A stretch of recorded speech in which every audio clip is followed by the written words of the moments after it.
Welcome back to the DIY ToyCast. I'm your host, Gordon, back with my co-host, Brett, and it's been a bit, so we've got some stuff to update you on. Um, Brett, maybe do you want to start out with your successful launch of your own initial vinyl project with the Oozclopses that you've Yeah, done? man. Yeah, it's been really cool. I appreciate everyone who showed up for Wave One's turnout. I expected to have enough product for a month, and it was not enough product for a day. So that's very reassuring. And I Yeah, appreciate everyone that showed up. So, a thousand thank yous to Max from Mosquito Toy Works for totally. handling the pooling on those and doing those. So, but yeah, I only have one left for my first production wave. That's mine. But yeah, they turned out awesome, man. It's really cool to see something that was printed, a bajillion times go into production and people Mhm. still have an interest in it, which I'm eternally thankful for. But yeah, man, it's been awesome getting to have my own domestic soft vinyl. Yeah, and this is like truly domestic start to finish because even the mold piece was made by Max out of silicone, right? Yeah, so these are done on silicone molds right now. So that's why they're a little more rigid, a little more matte. Wave two is, spoiler alert, it's already finished. So I'm waiting to receive those from shipping from him. And then I'm going to go through and do my cleanup on them and get this prepped and get eyes set and everything. So I don't really have a timeline on those just yet on when they'll be available. I would love to have them done and ready sometime in May, but I might hold back that wave for Toy Pizza Expo, for an in-hand sales to see, Mhm. a bunch of our friends were up in New York at the convention. So, not sure yet, but they're coming and we got some really sick colors. I got some crazy marbling, like even more outrageous neon. Mhm. So, and I'm gonna be doing my first run of painted ones this time. So, I've been playing with Vinyl Wonder from Wonder Goblin. I've Yeah, been actually, the one that you're holding there, we can notice the nice gloss that you put on Yeah. top. Yeah, so this has all been heavily glossed for our audio listeners that can't Mhm. see. But yeah, that's using the Vinyl Wonder Gloss Spray. And you can really cake that stuff on as much as you want. Just make sure it's drying in between layers so it doesn't get all cloudy. But Mhm. it really gives it that nice liquid effect that I like on these that we Yeah. don't get with that being on a production metal mold just yet. So, Mhm. but if Wave 2 does similar to how Wave 1 performed, I will probably plan to transition that to a metal mold Mhm. and go into production that way.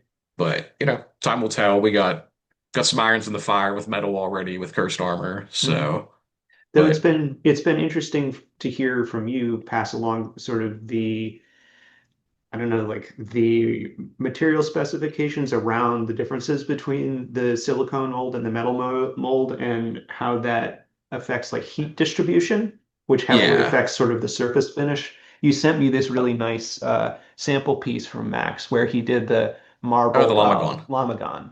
And so this is Yeah. done on the metal mold and Yeah. the separation in the two different colors in the pour is it's really crisp in sort of Hmm. the two different materials, whereas you got some interesting blending with the silicone molds, which I think Right. works well with the design of the Oh, ooze. yeah, I mean, th it's definitely like a catch-all creature, right? This is like Mhm. my version of a gelatinous cube or like slime you would see in Dragon Quest. So for this thing to be kind of gross and putrid is very on brand. Mhm. But like here's my Lamagon from Mosquito, and you can see like the hard line crisp finishes he gets on a metal mold with this and his marbling. Mhm. And not to say like, my ooze, that is marbling on there, but Yeah. you know, um, we're just having fun with it. Like this is everyone, technically all of these are a one-off, even if you just got a raw color because they're on single molds every time, so you're gonna get a little bit of variance. Mhm. And I'm also putting random eyes and everything. So Right. you know, when these went up for sale, it wasn't just like ooze clops buy now. It was Mhm. like, I had them listed with different colors, different, A through F, whatever roundabout way it went. But I like having one-off stuff. I like having stuff that feels like, oh, this is one of a kind. And Sofubi is generally like that to begin with because you have the Mhm. hand painted aspect. Right.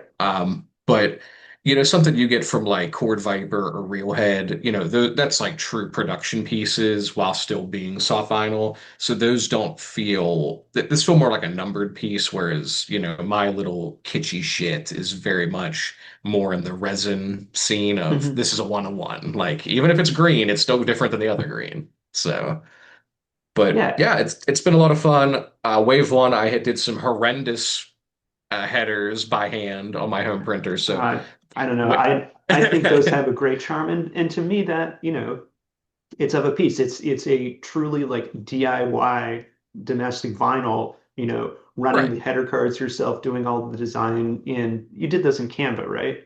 Yeah. Yeah, I'm doing all my design in Canva. So, but wave two, we're gonna have actual production header cards. So it's a repeat of it. It'll just have a nice white border, and these are gonna be on like nice card stock from the Yeah. factory. They're like real header cards. So Mhm. if you were disappointed with my homemade ones, rest assured you'll have something nice for your binder if you collect those.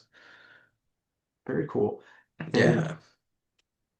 uh I don't know. I guess speaking of header cards, we have some minor updates on the Cursed Armor project. You and I Yeah. sat down a couple days ago to kind of do final revisions on the Armor header card. So we've Yeah. put in orders for that.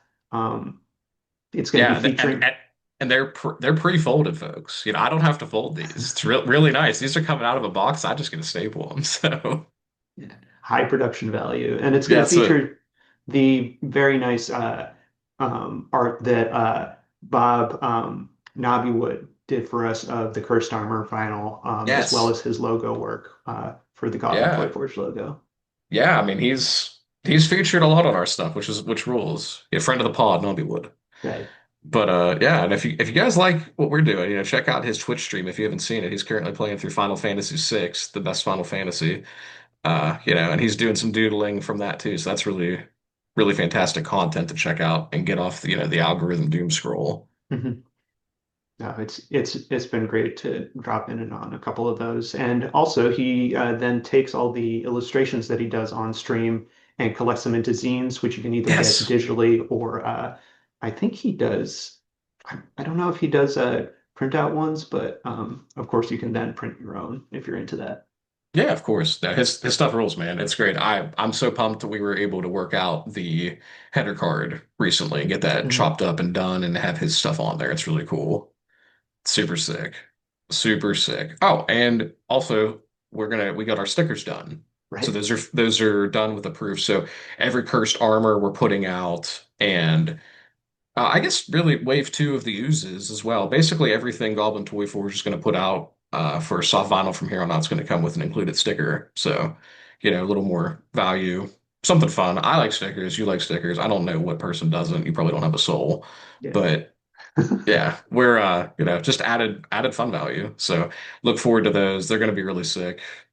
Yeah, totally. I And it's an awesome excuse to just like make stuff that we want. Oh yeah, I Like mean go this and step like on all our stuff. Well, I mean, realistically, that's the only reason we're doing this. If this is a Right. total loss lead project, like we still get what we wanted to make, so that I've been, chewing into your ear that you're going to do it in vinyl, Gordon. Right. Uh, so I mean, regardless, that's what we wanted was, production. So whether or not Yeah, everybody else likes it, I don't really care. I'm just happy we're doing it. totally. So what else? Oh, maybe I'm looking around. I guess while I'm thinking of it, another related soft review project that you and I had a slight hand in was this recent project that Jesse did for Toy Pizza, where now this isn't the current color of the piece, but Jesse had done an initial release of just the this uh, soft vinyl cape, which Yeah, then the Trilo his cloak. production PVC heads can sit on. And so for the second go round of it, Jesse reached out to I think he first reached out to you, Brett, because like you sent me a scan of an initial piece that laid atop the cloak. hmm Yeah, we And did, and then you went through and did that beautiful design work for it. yeah, and so Jesse sent me along a drawing that he had of sort of the idea that he had sketched out. So it doesn't show up super well on the piece I have in hand here, but let's see. Actually, maybe do I still have it? Oh, yeah. Let's bring it up. We'll bring it up on the main screen. So we'll use Yeah, we'll do it his live. we'll use his product photography. Yeah, Um, links in the chat. but you can see here it has like a bunch of little faces running up along the right-hand side, and then these various eyes along it. And so I did the digital sculpt, and then Brett ran all those scarf pieces on his printer, Yep. sent them in a box over to Jesse, and then Jesse assembled it with his domestically produced vinyl that Clutter Gallery is pulling for him in Beacon, New York. And then he added on the Knights of the Slice pieces. And so one of the features that actually I pushed for was I thought, if you're already adding on another piece, like why not give it a Gliosport? So Totally. and I think this is around the same time that I had just recently seen Predator Badlands. So I Yes. had I had shoulder cannons on the mind. So there's a little shoulder port on the scarf which lets you plug in um, either the trilo arm or any other uh, Glios piece into it to give it a Yes. little bit of a build feature. And then, of course, you can steal the scarf and run off with it and give it to your other figures too. Yeah, that fits on a surprising amount of other Knights of the Slice figures, which rules. But Yeah. no, I mean it was really sick. We're eternally thankful to get to be part of Knights of the Slice continually with the domestic produced printed accessory train that we've been Hmm. running. But no, I mean it's also super sick just to get to have a hand, no pun intended with the psycho arm, but Hmm. have a hand in a little more domestic Safubi. It's really cool. And Yeah. also I have to like shout out how incredible it was that peach and purple, how and that pink, how close he got that to match production PVC. That marbling, it looks really sharp. So Yeah. They yeah, must I be love that. they must be using metal molds to get this sort of really nice separation in the marbling that they're getting. Yeah. Yeah, I'm not pulling vinyl. I'm not super well versed in that, but I'm absolutely of the mind he's using production molds for that, which would make total sense. Hmm. But And I yeah, think I'm very excited to see what comes next for Knights of the Slice soft vinyl. I don't have any Trilo cloaks yet. I need to get one. I have the Mega Knight from his previous interaction with Clutter, the glow one. mhm. So, and of course I have a Hob. I have two. So I do enjoy the vinyl stuff that he's done. So I'm really looking forward to seeing what's next. Yeah, and I think it's cool that you've been sending me a bunch of other domestic vinyl artists. Like some people are doing their own electroplating and then like Oh, make it's domestically making metal molds. I mean, Craftsman, yeah. obviously who's put out detailed videos on the entire process, but he's like a wizard. Um, but it's it's a cool it's like a cool versioning avenue, and I hope people get to sort of stick with it and like keep exploring it as an expanding domestic scene. Oh, absolutely. I mean, there's a fella. So I've seen a lot of these guys doing this from Craftsman's Discord that I'm in, Right. and there's a gentleman I follow. He's only got 2,600 followers, so he's not massive, but he goes by the handle Dr. Doomtone on Instagram. Hmm. And he is making the most just incredible little kaiju named Philip, really fantastic. And he's doing his own metal molds with it. He was doing some nickel plating inside, it looked like. I mean, really next level garage stuff. And I mean, they're gorgeous. So he's doing some awesome stuff. That's been a great community that's really positive, and that Discord's really blown up with a bunch of different sections now just for soft vinyl. Hmm. And a lot of it isn't just, guys showing their hype beast collection and their $1,000 reel head pieces. It's most of it is guys in a garage, just figuring it out, which I think is so cool. I Yeah, mean, that's what we're about. Right. And to me, that's the most exciting part of vinyl is the accessibility as an avenue for independent artists, more so than collecting the pieces themselves. Like it definitely Right. gives me a new appreciation for any piece I have of like, wow, they did a really cool job in how they did the joint cuts or like, you know, did paint rub or something. But it's super exciting to think that like, we're gradually approaching some of that stuff ourselves. Like uh your recent dive into airbrushing with those Walmart dinosaurs. Oh yes, the Dollar Tree refried bean dinosaurs. They come out these hideous caramel color when I get them, but I just recently sprayed this guy. This is all done with Vinyl Wonder, of course, because that's all we really have access to stateside. But there's probably, tr 8 times the amount of paint is worth than this toy was I used. But it's been awesome practice getting to play around with some of the different colors I picked up, Mhm. and just training that XP bar up to get ready to start doing paint work on our own vinyl once we get the Cursed Armor stateside. Because as much as I want that to be some blanks, that thing's begging for color. Mhm.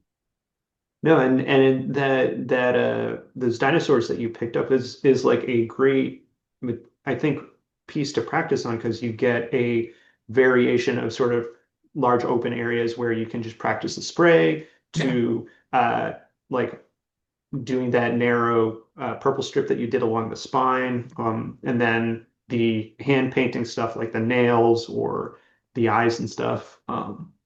Yeah. I mean, and a lot of the techniques and stuff to get like the proper eye dots and make sure those look precise, all this, this isn't anything I'm coming up with. I'm just following the tutelage of the craftsman, because Yeah, hit, but you're doing hit, the thing, and so like yeah. that's putting in your 10,000 hours or whatever or working towards that is like what develops the skill and lets you then go on and use it for whatever else. Oh yeah, I mean it has to get done, right? We're not working with a factory that's going to handle paint masks or send control art over and they're going to, handle all the sprays. Hmm. So I it falls to me. Hmm. So, which I'm happy to do it. I'm really excited. I've always been fascinated by airbrushing. It's not something I ever dove into, so I figure this is a good way to jump into the pool without going straight from the deep end, Hmm. you know. Because let's face it, vinyl can be expensive to start getting pulled, and I really don't want to botch vinyl I paid for Hmm. when I can do it on for, $1.25. Right. So, but no, it's been a lot of fun. It's been cool. It's been, as our friend Derek has said, it's been fun seeing a $1 toy turn into a $2 toy. So yeah, man, I'm looking forward to the Cursed Armor getting here and getting to bathe that thing in paint. Me too. Yeah, I mean, even though we don't have any copies of the official vinyl to paint, we that hasn't stopped either you from going in and coloring on top of Nobby Wood's line art for a couple of different color scheme ideas, Yeah, or it's even inspired me to go back and like run off some of the original Cursed Armor hell yeah, that's figure so and good, then dude. put That's so the good. Gloomvale helmet on it. This came out of a conversation that you and I had about Mystic Knights, Oh and the yeah. old I think this is like whatever the Frost Knight, Like Ice Lord or Frost Lord. For right. the life of me, I remember so little about that show, but that villain was like a constant mainstay for me in childhood as like just my everyday bad guy villain. And his accessory set was so sick. Like he Hmm. had the he had the best weapons. So, and I just love that color scheme of that like metallic, like his was a metallic purple, but it was most of it was matte, but like that like royal purple Yeah. and then like the matte bone and some little crystals. Like what a Hmm. weird color scheme. So that's definitely something I want to try to do on Cursed Armor in the future. Yeah, no, it's fun thinking about uh approaching it from like a problem solving perspective of how do you work from whatever the base color is that you're Oh getting yeah, pulled, and then how do you uh, either use what paints you have available or as little paint as you need to because paint's right. expensive. And so it's fun thinking about the different looks that we can get. all from the same sculpt. Oh, for sure. I mean, luckily, there's not a whole lot of waste with airbrushing, whereas if you're hand painting, there can definitely be a lot of waste, especially if Hmm. you're not containing it in a proper vial or, storage area so you can recycle it back to the bottle. Hmm. But you know, I I'm really curious to see how this first wave of cursed armor colors are going to turn out. It's going to be interesting because with your printed ones from resin all the way up through the TPU, there's, I mean, you probably had a solid five variations of him.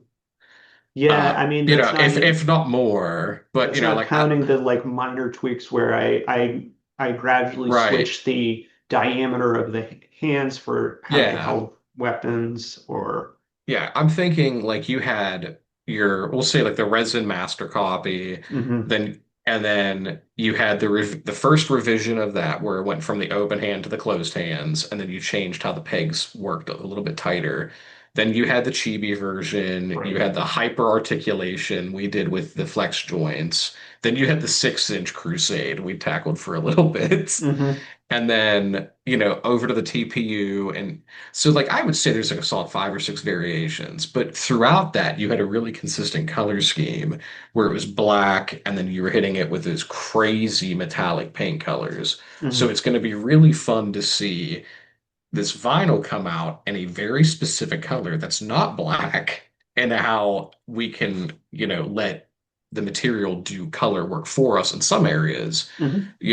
Is it going to look too cartoony compared to what we're used to seeing? I don't know. We're going to find out. I mean, to me, I think that could be fun in, the pulling my TPU Yeah. print of the design. It's already a Yeah. little bit more cartoony, so I Right. feel like this will take to more saturated colors. And more Um, neon. yeah.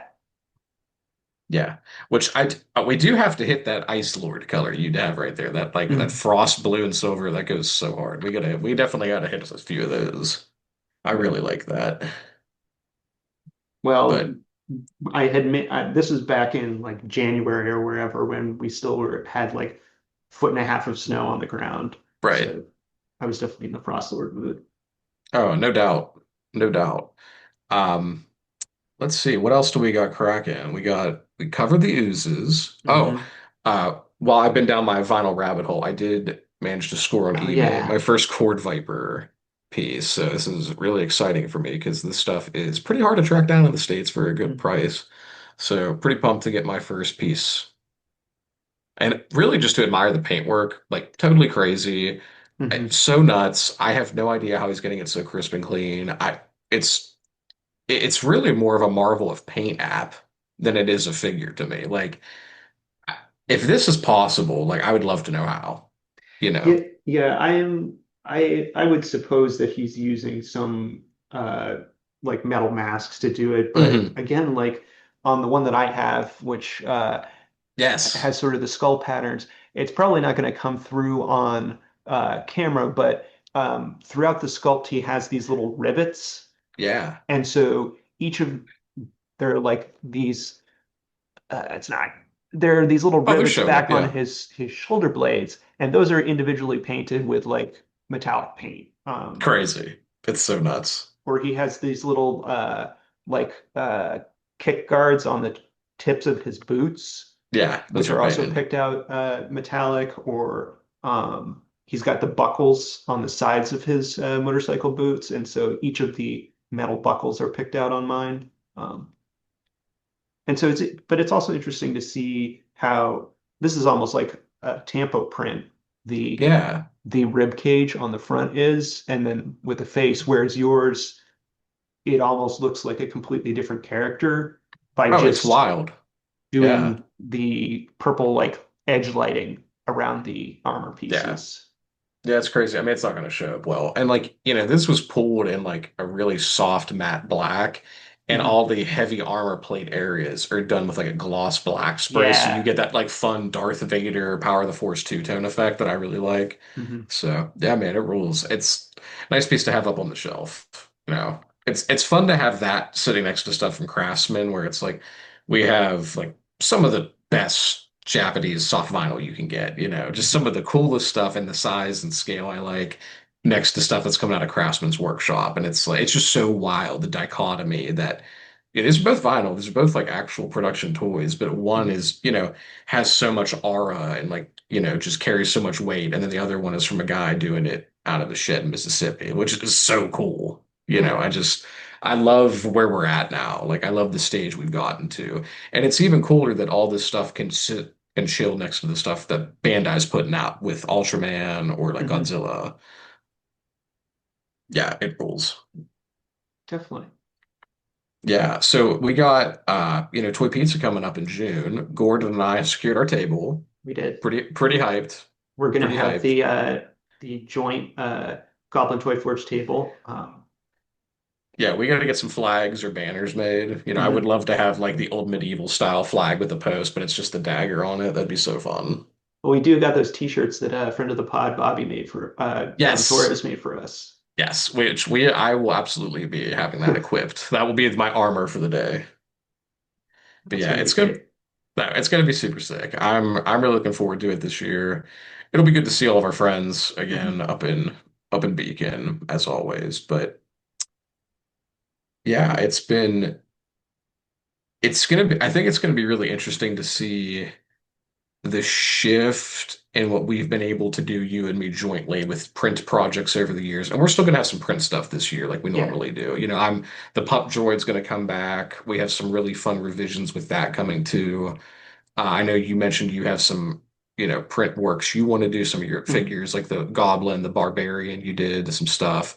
So, and I'm gonna have a new run of Portals that's gonna come along to the show as well for people that saw this last year. But it's gonna be really cool to see all that, and then, you know, God willing, some Right. production vinyl. God willing, but we'll Mhm. see. It's gonna be Yeah, fun. and I'm also very excited to see, the latest projects from a lot of the guests that we've had come on in, who are fellow squires and friends. Seeing what Kenneth has been working on. He's got like a zombie figure that he's been posting about. His new luchador I saw. Oh yeah, Yes. and then what else? What else is have people been posting on the thread so Oh, far? let's not forget the most insane thing I've seen, and I got to see this in person when I hung out with Derek over the weekend. Our friend of the pod, DSN 1014, shows up and he has hand wired Oh a yeah. light system into an accessory for his new figure he's debuting this year. Mhm. And it's actually going to have an LED light system that you can play with a play feature. It's so crazy that he's hand wiring this. It's miraculous. So, I don't want to give it away. That's his crown to carry. He'll get to hype it up, but Mhm. it looks nuts. His new figure, the Rhinonian that you sculpted, there's Mhm. going to be some really cool stuff coming alongside that. Yeah, it's been awesome to sort of see us all level up our game, over the successive years of Toy Pizza Con. And it's been great to be able to like pitch in on each other's projects, either by doing sculpt work or assisting with printing stuff, or even just like, talking shop and sharing knowledge. Oh, absolutely. Yeah, I'm really curious to see what our buddy Brandon puts out. Yeah. I know he had a nice big design revision from last year with Reaver. Mhm. So I'm really looking forward to seeing that come to fruition for the show, hopefully. Yeah, and But I always love seeing whatever, minis he's painted. oh yeah, I mean there's no one better for the mini scene out of our little cadre of creators. So I'm hoping he does some more of those this year with Jesse. That'd be really cool. Yeah, that'd be fun. But yeah, I'm also really excited to be outside again, weather permitting. I might eat my words on that, but Mhm. I think that could be a lot of fun. It'll be nice to not be sequestered into the Mhm. alley that was the kitchen. Mhm. But I shouldn't complain. We had air conditioning and we weren't in, You weren't the flooded out. swamp.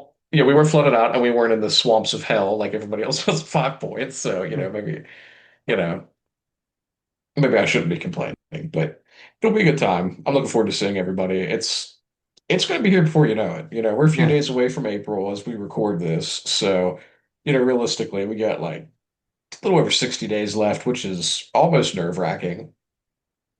totally, But no, I'm looking forward to it. It'll be great to link up again with everybody. totally. But you know what? We talked my vinyl production and the Cursed Armor collaboration. Have you got any design stuff you've been working on, Gordon, or any paint apps you've been doing on some figure prints, anything like that? I've mostly been keeping it pretty quiet. I already pulled out the paint test that I did sort of inspired by our conversation about Mystic Yeah. Knights. I've been getting Do you have that Skeletor one handy you did? yeah, actually I'll go and grab that one. So I Yeah. sent Yeah, for our audio listeners, this is really a show and tell episode more than anything, so you'll probably be a little bit bummed out. But just know the color that Gordon designed for this is insane.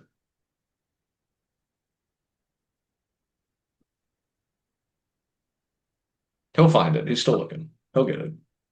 There he is. He's back.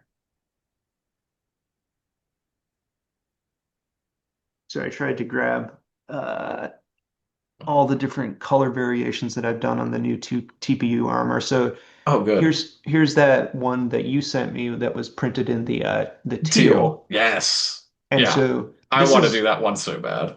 It's but so this is good. very much I think of how we might approach the software where using the Yeah. base material for half of the sculpt. And so you can either have it be the scale mail on the left side or the plate armor with the spikes on the other side. But on Hmm. this one, I did a dark purple over the spiked side, then hit it with a metallic paint on top because the dark purple sort of acted almost like the black did on my Hmm. other cursed armors. And then I had some like fluorescent orange paint, so I did an undercoat of yellow to kind of get Yes. that to really pop. Um, Yeah, I really dig that. I forgot you had painted the spikes on that. I think that's something we should probably look into doing on some of the releases we do for the vinyl because I think that really adds some nice contrast. yeah, I mean, and I wouldn't have done that had I not, done so many of the original. This is the classics color scheme, which is black undercoat, and then I have two color shift metallic paints that are just uh, cheap craft paints that you get from Michael's.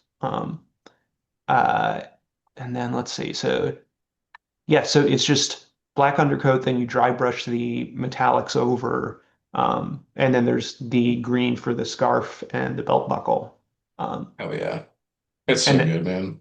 and then the red eye. But very limited colors being used, but it's the application is done to really highlight the details in the sculpt. Oh yeah, I think having that black undercoat's really fun. Like I say, it's going to be interesting to see how that translate to being full color, Hmm. vinyl instead of being black. But I'm intrigued. Not to say we couldn't do some in black and do that same method with sprays, but we'll get there one thing at a time. And this one was actually inspired by I had done some resin cursed armors back with like clear red resin a Hmm. while back. So this is full red TPU, and then it's just the Vampire Lord head that's painted as a head swap out. Sick. Very Dracula. And this is the one that you had asked me to go Yeah, and hell grab. yeah. So There it is. so this is the Disco Skeletor inspired uh, one, and so it We was we the we are doing this, like whether anybody wants this or not, and even if you want it, I don't care. I'll pay for the vinyl pool. This has to get done. We have to Oh, do this. I love this color scheme, and I love It's so that good. it It's it's so like good. a random. This is like a He-Man Yeah, 2000X, this is like a 2000X repaint of the first wave Skeletor mold. I feel like, gun to my head, I couldn't tell you what wave it came out in, but I, f growing up in the early 2000s, that figure haunted the pegs of KB Toys by me. Oh, It really? was just walls of Disco Skeletor and like the samurai armor He-Man, Mhm. spin blade He-Man, and fire armor Skeletor. Nobody wanted that shit. It just haunted the pegs. But like if you saw like Stratos, it was a big deal or something. But Mhm. you know, it was just all these insane repaints. But it's funny now, like because I was like, oh, I can't be bothered with that. It doesn't look like Skeletor. Why does he look neon? But now it's like I think you know you gave me that Disco Skeletor figure, and now we're talking about doing it as a production colorway, and it's like it's just so over the top. Yeah, no, like as a show accurate design, it's It's nowhere horrendous near, but like as just an insane toy, it completely rules. for The sure. actual figure is a chrome purple chest, and then it Yeah, has like the matte black limbs with the gold armor on top. And so to try to mimic that, I did the same metallic purple paint that I used both on the Mystic Knights dude, or even just on the original one for the scale mail yeah. over black TPU, and then did the yellow undercoats with the gold paint atop to get that really nice bright yellow gold. It's so ridiculous. I can't wait to try that in final. I'm so pumped. Maybe if you know if all the stars align and everything's cooking, that would be a really fun one to have for 413 Fest. Oh yeah, like Because it's right especially because because it's it's right. October. Yeah, you know, it's right around Halloween. I think that'd be a really fun Halloween colorway, you know. Totally. Not to say that I don't want to do some black blanks with glow helmets. Like I think that would be really fun, even if it's Mhm. kind of stupid and just like a cheapy thing. But oh shit, man. We got to do I before the mean, end of the year. I have to paint that color. That stupid disco Skeletor. yeah, even as a one-off. Oh, I mean, we'll have two of them. I mean, I'll have one, you'll have one. I'm sure we can find someone that'll be interested in it besides us. If not, it's going to live forever on my shelf as a work of pride I put into it. Yeah. No, But oh, go ahead. oh, I was just going to say, but yeah, I mean, clearly we're both very excited about the Cursed Armor production, and it not just that, but all the other stuff we have coming. You know, like the oozes and getting. You know, it's a weird thing to say that we're even in production. Yeah. It is still kind of an odd statement, you know, to Hmm. make that we're officially doing it. It's not just a theory, it's not just ideas. It's like, oh man, we're in it. It's Hmm. pretty fun. And it's nice to still be able to, do the very handmade stuff off our own print beds in the Oh, hell meantime. yes. Hell yes. Yeah, I mean I'm cranking out some really fun portals right now that are gonna be in Hmm. scale with Cursed Armor. And some of the new pup droids we have this year, they're gonna be so fun. Just really crazy neon metallics and chrome colors. So you know, we're not giving up the printing anytime soon. No, and it's a great way to be able to go back and forth of the rapid iteration of an idea and sort of the immediate satisfaction of I have the thing in my hand and like I can play test it. But then also knowing that we have this piece coming that's really going to have this, premium feel and finish. But at the same time, Max is pulling it for us in his own space. Yeah, which rules? You know, we're not going to have to fight with tariffs. We're not going to fight with shipping. We're going to have to fight Mhm. with customs. You know, this is all getting done in the Northeast. So, which rules? Yeah, I mean, Max is the best. I can't think of anybody I'd rather be working on this with. So, yeah, Cool, much love to our friend Mosquito Toyworks. for sure. Yeah, man. So, what else do we got? Anything else we have? Anything else to cover on our return, our season two of the pod? No, I think this is a pretty good update on everything that's cooking. We'll definitely keep people abreast of any updates on the Cursed Armor project. And I'm excited to keep having conversations about, our own toy making stuff and getting to talk to other people. Yeah, absolutely. I will as the wow, that was that really good audio there, Brett. I will as the vinyl production continues, I'm going to try to do a better job of documenting the spraying, especially when I get to start taping and stuff like that. And then Mhm. maybe we can do an episode in the future. We just we'll upload those. We can go over some of the stuff I'm practicing and stuff to look out for and stuff I've ran into for people that get started. Because Totally. there's a lot of tutorials from experts, Hmm. but there's not a lot of it. There's not a lot of peer conversation from fresh newbies. Right. And a lot of the people that are doing it, that are messing with Vinyl Wonder, already have airbrush experience. So there's not a lot of folks that are jumping into the deep end with me. So if I can help some other people out alongside this while I navigate production painting, I'd be Hmm. more than happy to help out. So maybe that's something we can look into doing in the future. Yeah, who knows? Maybe you'll convince me to pick up an airbrush. Oh yeah, no, you're getting one. Yeah. All Yeah, you're gonna have one at this summer, even if it's your parents' place. But right. All right. So, shall we end with plugs? Brett, where can people find your stuff?